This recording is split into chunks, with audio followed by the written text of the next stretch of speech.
Verse 4. But when his brothers saw that the father loved him more than all his brothers, they hated him and could not speak peacefully to him. Okay, so I explained already that the fact that he is stated as a son of his old age, that therefore he loved him, ought to be understood by the brothers in the right way. They didn't understand the right way. So Jacob wasn't wrong, Joseph wasn't wrong, but the brothers who ought to, who could have, who should have understood in the wrong way, they were in the wrong. And they then hated Joseph because of this. An unfounded hatred. Okay, and so they could not even speak to him. Verse 5. Now Joseph had a dream, and when he told it to his brothers, they hated him even more. Okay, so already there's this unfounded hatred because of the love of his father for Joseph. Now there's a dream that's coming that's going to pour oil on the fire. It's going to make them hate him even more. Okay, and Joseph told them about this dream. Verse 6. He said to them, hear this dream that I have dreamt. Verse 7. Behold, we were binding sheaves in the field, and behold, my sheaf arose and stood upright. And behold, your sheaves gathered around it and bowed down to my sheaf. Verse 8. His brothers said to him, are you indeed to reign over us? Or are you indeed to rule over us? So they hated him even more for his dreams and for his words. Okay, so the dream. This is now the reason for their hatred. More hatred. Okay? Again, none of this hatred is founded as a base in anything really.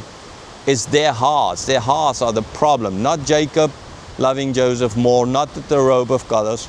Okay, that all of that happening is understandable.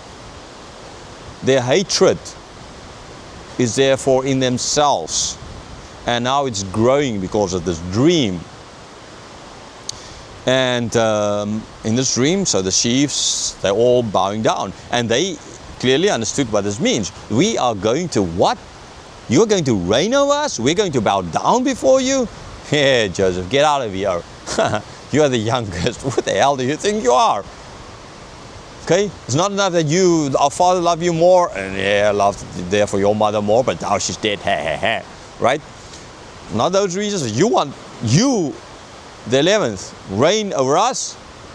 Nonsense. Get away from him. They hated him more. They understood what the dream meant. Now, yes, it's going to happen. He is going to reign over them. Okay?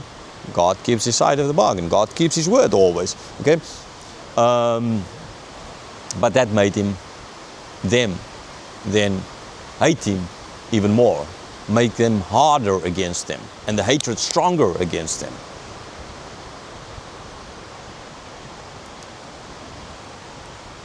Verse 8. Then he dreamed another dream and told it to his brothers and said, behold, I've dreamed another dream. Behold, the sun, the moon, and the 11 stars were bowing down to me. But when he told it to his father and to his brothers rebuked him and said to him, what is this dream that you have dreamt? Shall I and your mother and your brothers indeed come to bow ourselves to the ground before you? And his brothers were jealous of him, but his father kept the saying in mind. Okay, so another dream. Now, the sheaf, the stars, and then the sun and the moon. And the interpretation of this, all understood this, the father and the mother. Okay, all bowing down to you. I mean, Joseph, get out of here. I mean, this is not how it works. Fathers don't bow in front of their children. Right? This is not how it works. The sons were angry. The father even was angry here. This is not how it works. Okay? And again, it ends with the brothers being jealous. Again, okay, so just a few things to look at here. Which moon? Because Joseph actually had kind of Jacob had 4 wives, okay? I mean 2 and then the 2, but at that stage Rachel was dead, so that leaves 3, 2 slave girls, so kind of most likely only leaves it 1, sorry, which would be Leah. So Jacob and Leah, were they going to? Now you can understand then that the majority of the boys comes from Leah's side. Okay, 6 from Leah herself and 2 then from the slave girl on Leah's side, makes 8 of them from Leah's side. So you think our mother, who is not your mother, will bow down to you as well? Okay, so that would have played a role into this hatred, stronger hatred for them on their side. Okay, if it was Rachel, okay, Rachel, we don't care that much, maybe, it's fine. But I mean, even then it would not be fine. But the fact is Leah, implied, makes it worse. The other thing I just want to quickly speak about is, did Joseph tell these stories in the sense of, of like, playing them or boasting? See, this is kind of where it's difficult to, if we were there and we could hear the tone of Joseph, then we would know better. But in literature, you can't really give tone through, except if you write. But he spoke in a snarky voice, or in a sarcastic voice, or in a laughing voice, or in a gossiping kind of a voice. I mean, you can write it down. Now, this is not written in the Bible. So, therefore, the focus is not so much on how he did it. Okay, so they are not trying. Moses is not trying here to look at the how he did it. Okay, or what is his motivations. He's not looking at his character per se here. It's Joseph that's just a little bit like Esau, right? Remember, Esau was like this, well, the whole world can go to hell around him and he still would not really understand any of it. Or was he doing this? So if we want to look at it there, I mean, and when they make movies about it, the directors bring this in.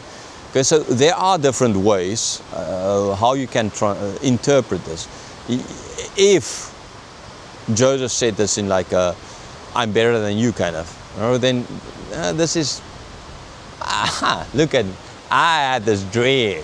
I dreamt, and like last night, and the sheaves came, and then the stars, and the moon, and the sun. Yeah, man, just look at me. Kind of, I'm going to be the boss here, right? Implying like, Or if it's like, you know what? Strangely, I kind of had this dream last night, and this happened, and the sheaves, and then another dream, the sun, and the moon, and the stars kind of bowing down.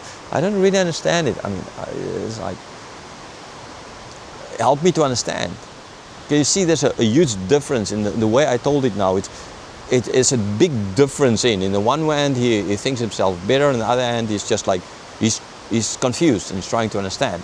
We don't know, from the text we don't know it. And since we don't know it from the text, in a way it's not better now to speculate about it. But at the same time, the important part is Moses could have put it in there, but he didn't. Because it's not important. Because it's not what he's getting. He's not trying to say, okay, Joseph, we have already seen in this text that Moses is trying to take away all reason for the brothers to hate him. So from that, I think you can draw the conclusion that he said it more in the second kind of a way of trying to understand, not in a boasting kind of way, because then he's boasting and then that gives them, from his side, reason for them to hate him. But Moses is trying to show that their hatred is unfounded, that their hatred is their hatred, not because of something he did. Okay, so for that reason, I would think more that Joseph was just telling it as it happened, like the stories of brothers. I don't think he tried to make up stories. He just told it as it happened. He was a simple boy in that sense. He wasn't overthinking things. He saw things, he told it. Okay, what you see is what you get, kind of idea. Okay, I think this is what Moses is trying to get at, and this is then the reason. So I, therefore, if you look at the different ways how you can interpret it, and since it's not stated this way, but because we see how Moses is trying to explain this, right, that all the blame is on the brothers and not on Joseph, Okay, therefore I would say that this is just Joseph being I had this dream. I had this dream and I want to tell you about it. I don't understand this dream, but I had the dream and I want to tell you about it. And he told him. And even his father told him not to do it. Okay? So again, this is therefore why I would say that the other way of Joseph is more the correct way of interpreting things. Right. But it led to his brothers to be more jealous of him. And the father kept the saying in mind, which is kind of an interesting thing. The Israelites then would not have understood this deeper meaning here of keeping it in mind. For sure not. But we as Christians, or people reading the New Testament, having the New Testament, reading it, would see more here. Why? Because everything that happened during the birth of Jesus, Mary saw and she kept it in her heart. Okay, so you get that idea in the New Testament of these things happening. So Mary knew that Jesus is going to be more than just a carpenter. Okay? Mary knew there's more behind this boy because of everything that happened around. The same way, and she kept all of that, the same way Jacob sees here, there's more at play here, and he's keeping all of that in mind. And this is then where, this part where we're off now, keeping. So we see more connections. We with the whole Bible, making it, as for us as people living now, putting us in such a better place than the people in the desert on the way to the promised land, because they only had the part still of the picture. They didn't see Mary yet. Okay, they could be, yes, there in the desert, and they could see all of this happening and be reminded and connect those. But we have more connections that we can make, and this makes the Bible always, and I get always lyrical about the Bible, the beauty of how it's written, and these connections. And I've mentioned a number of times these connections, and here now as well there's this connection, keeping in his mind, seeing, so he understands there's more to Joseph than just a beautiful coat and the son of Rachel. Like Mary, years later, millennia later, will understand there's more to Jesus than just the son of a carpenter.